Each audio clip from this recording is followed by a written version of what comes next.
Welcome back. You're still with us on Market Study. Let's go to the rest of the headlines that we are tracking for you. To the third headline now, shares of Paytms parent tumbled in trade today after 3% stake was sold in the open market. Sources say Alibaba's affiliate company Ant Financial is the likely seller of shares worth over 1,100 crore rupees. Nimesh is here with those details. Nimesh? As you rightly pointed out, there is a large block, nearly 3% equity changing hands and at a deep discount, and hence that's the reason why the stock is under pressure as well. But what I understand from sources, most likely Ant Financial, which is a large shareholder in Paytm, they were the likely sellers in today's block deal. So, if you look at the shareholding pattern of Paytm, it's largely owned by institutions. Ant Financial owns 24%, little over almost 25%. So 24.8% stake is what Ant Financial holds in Paytm, and they are the likely sellers in today's block. I still don't have a color on who are the large buyers, but looks like it's going to be institutions, both domestic and both domestic and FIs would have participated on the buy side. But what I understand is on the sell side, Ant Financial was a likely seller in today's block deal. As I said, it's largely institutional owned. If you look at the top holders of Paytm, Alibaba still owns 6% stake. They sold a large chunk a couple of months back. Even their lockup, I believe, is going to open up in the next few weeks from now. So Alibaba owns a little over 6%. There is Self Partners, which is a large private equity. They own close to 15%, and Ant Financial, which is a likely seller in today's block, they own close to 25%. So it's largely owned by institutions, but looks like in today's block, the seller was Ant Financial.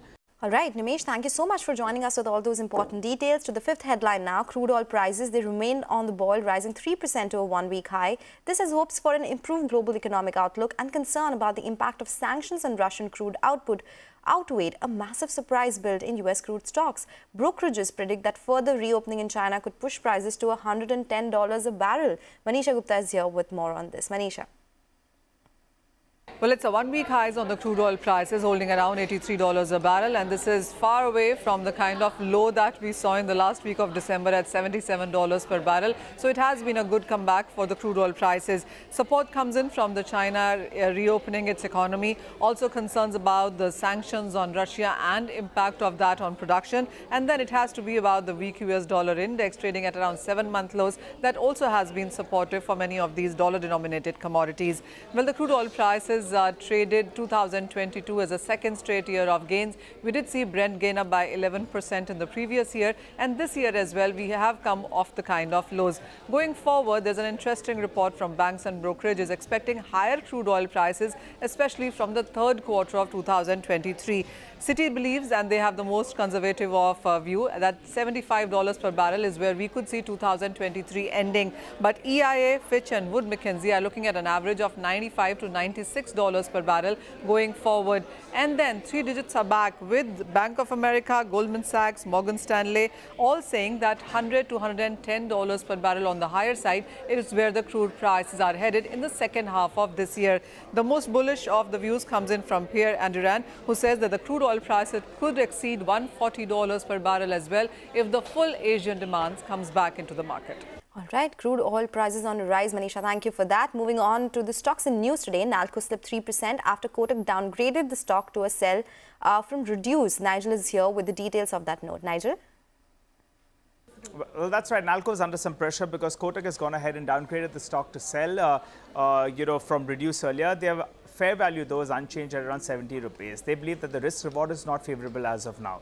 Three broad reasons is what they've mentioned. First up, they believe that earnings will be range bound for the next few years, and the reasons they have cited is that aluminium prices, they don't expect it to run away, and there continues to be some cost pressures on the alumina side. Point number two, the free cash flow, well, they don't expect it to turn positive for the next few years because most of the money that they'll be making will be used for the alumina refinery expansion, which is return dilutive as well. So that's point number two. And point number three, valuation wise, well, the stock is trading at around 6.5 to around 7 times EV per EBITDA, which we know for a metal stock is not very cheap. So put all this together, the stock is reacting to this note and it's down 3.5%. Back to you guys. All right, that's Nalco. Nigel, thank you for those details. Sticking with the stocks in news today, L&T that gained 2% in trade today. This is after JP Morgan raised target price on the stock. They have an overweight rating on L&T, and they say that 2023 will be another year of positive returns with core upside for L&T's business as well. So the core PE multiple, it should remain cemented, and that is because results could meet FY23 guidance after 3 years. So they are expecting FY23 numbers to be in line what the company had guided for. They expect robust mid-teens growth in FY24 for the company, and they see potential in both the markets, India and West Asia as well for the company.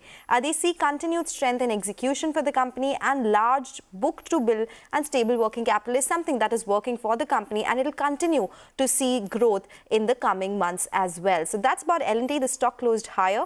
But with that, we'll move on. Here's a CNBC-TV18 exclusive. Axis Bank's likely to revise its pact with Max Life Insurance, and the bank is likely to propose a price of 85 rupees per share for the additional 7% stake in Max Life. Yash Jain is joining us with those details. Yash, what are your sources telling you? Well, that's correct. Since the start of the week, when Axis Bank informed the exchanges that they will be entering a revised agreement with Max Financial Services, which will be to acquire the balance 7% stake in Max Life Insurance, there have been various reports which essentially tried to put an estimate in terms of what the revised pricing could be. What we've been given to understand from our sources is that Axis Bank is likely to propose a price of 85 rupees per share when it comes to acquisition of about 13.4 crore shares. That is 7% stake in Max Life Insurance. As far as this revised pricing is concerned, since it's much higher than the earlier 13%, which was 32 rupees a share, the size of the transaction also increases. So as per 85 rupees per share, the size of the transaction straight away increases to about 1,139 crore rupees from the earlier 429 crore rupees, which means that Axis Bank will have to pay an additional amount of about 710 crore rupees if the transaction is indeed executed at 85 rupees a share. But do remember that this will just be a proposal or a request from Axis Bank, that this is what we think the fair market value is, that is 85 rupees a share. The final decision on whether to accept this pricing or decline it would be in the hands of the regulator, that is the IRDAI. Okay, Yash, thank you so much for bringing us those important details. We'll keep coming back to you for more updates on this one. Moving on to the pharma space now, Divi's Labs and Gland Pharma saw steep cuts today after reporting a drop in exports for the third quarter. Ekta Batra is here with all those details. Ekta? Well, yes, I'll start with Gland Pharma, where the export data is indicative of a weak amount of exports by the company, which could possibly reflect in their quarterly numbers, which is in Q3. So it is down 14% on a sequential basis in terms of the export data, and down around 12% or close to that level for Gland on a year-on-year basis. So they've generated around 654 odd crores in terms of total export sales this time, which is a decline both year-on-year as well as Q-on-Q. Now, drug-wise, the largest decline is in fact seen in a drug which is used to reduce blood clots, which is basically low molecule weight heparin, as well as enoxaparin, which is declined Q-on-Q.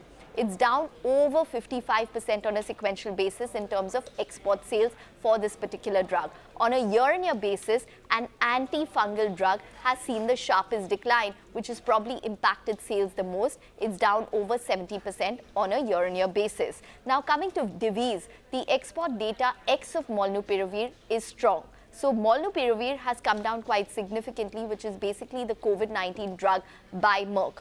They generated revenue of as little as around 20 odd crores as per the data in this quarter, which compares to around 292 crores in Q2 of FY23 and over 970 crores same time last year.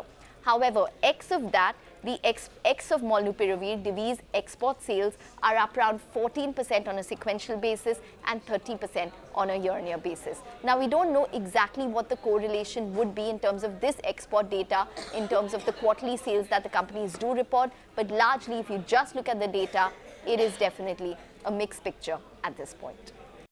Take that point, Ekta. Thank you so much for joining us with those details. And with that, it's a wrap in this edition of Markets Today. Thank you for watching.